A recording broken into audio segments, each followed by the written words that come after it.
So let's talk a little bit about the rulers themselves. There are two different depths of rulers. This one is a 1/4 inch. It's also known as a long arm or a high shank. This one is a low shank. Can you see the difference? So a low shank, there are some sewing machines that are a low shank, and this is very important to know. You have to learn that about your machine because this one will not work with a high shank. The reason for that is that we are going inside the ruler. So our foot is going to be going around the entire ruler shape. So when you go inside, you have to know whether you have a high shank or a low shank machine. All long arms are high shanks. All sit down long arms are high shanks. If that's what you're working with, that's what you need, is the high shank / long arm. Just know that if you need a low shank for your sewing machine, you need to find that out. You have to buy the low shank. It's a separate listing on my website. So let's talk a little bit about what these lines are. I'll be using the high shank. I've put a black piece of fabric here so that you can see all the lines. This line right here is the most important line on the ruler to me. After you've made your stem for your feathers, which we'll do in a minute, you can use all these different shapes to make your stems for your feathers. Once you've done that and you're starting to make your feather plumes, this line needs to be lined up with the stem that you have created. What that does is prevents your foot from just slipping off. When you slip off, it'll happen. It takes practice. It'll happen. I'm still learning this ruler. It's still new to me. I just got it the other day. This is a crucial line.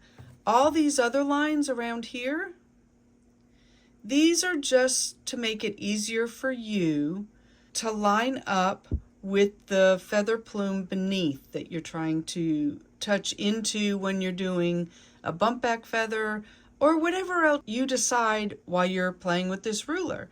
They're just helpful for a multitude of things, and I have not discovered them all. This ruler is only for your benefit if you need it. It is 7 5/8. These little notches are also for your benefit if you do not want to use the full half circle. You can certainly just use part of it and then turn and do the other different curve. You could do this curve and that curve. So you can create a very curvaceous stem. Now the other thing that you need if you're working on a domestic machine or even a sit-down long arm is you will need some of these stickies. This is my favorite. They're on my website, ninaquilts.com. They're called True Grips, and what I really like about these is that they are opaque.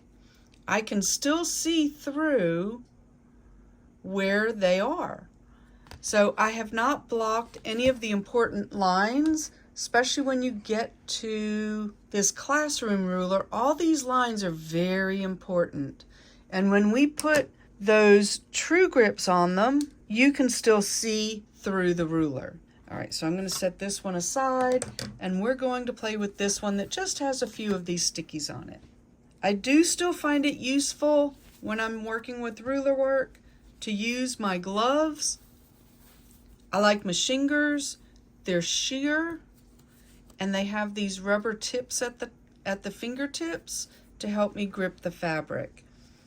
And we're going to work with a blue fabric. On the blue fabric, you can still see all the markings.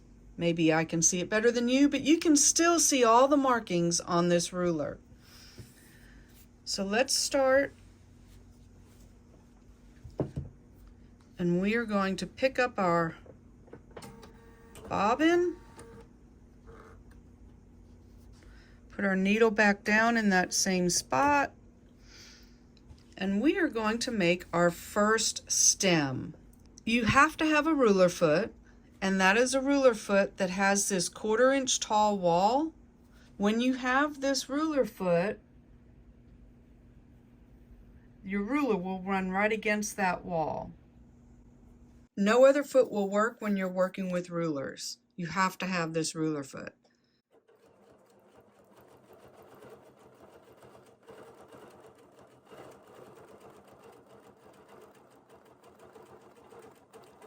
Now I am going to just use this slightly curvaceous line on the edge of the ruler.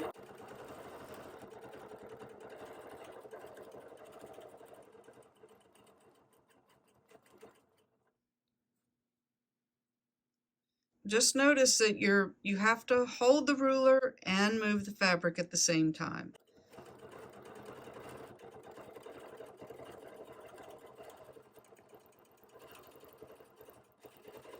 Alright, so we've basically just made the shape of the ruler, which is fine. There's nothing wrong with that shape of the ruler. I will end with a plume. See how the foot goes inside the ruler. Whoops, I moved the ruler there.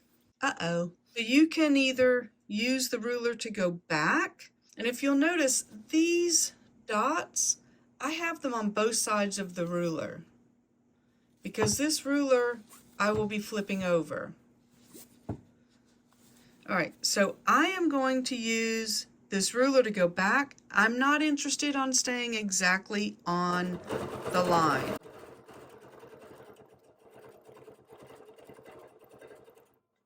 So see how I have a separation?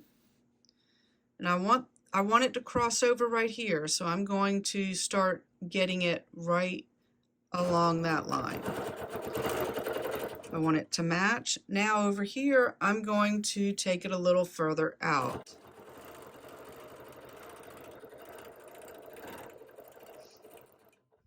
And again, right here, I want to come on the inside.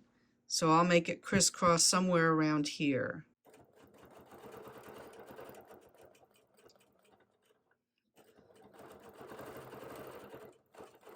When you are working with things that you want to match, this little 4-inch ruler is your best buddy. It's the same thickness and has all these 1/4-inch lines on it.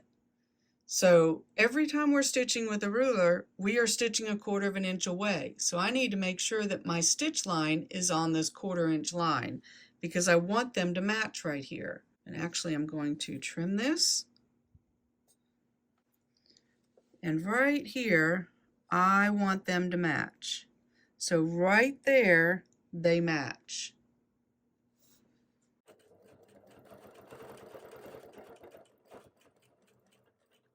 See? Pretty cool, huh?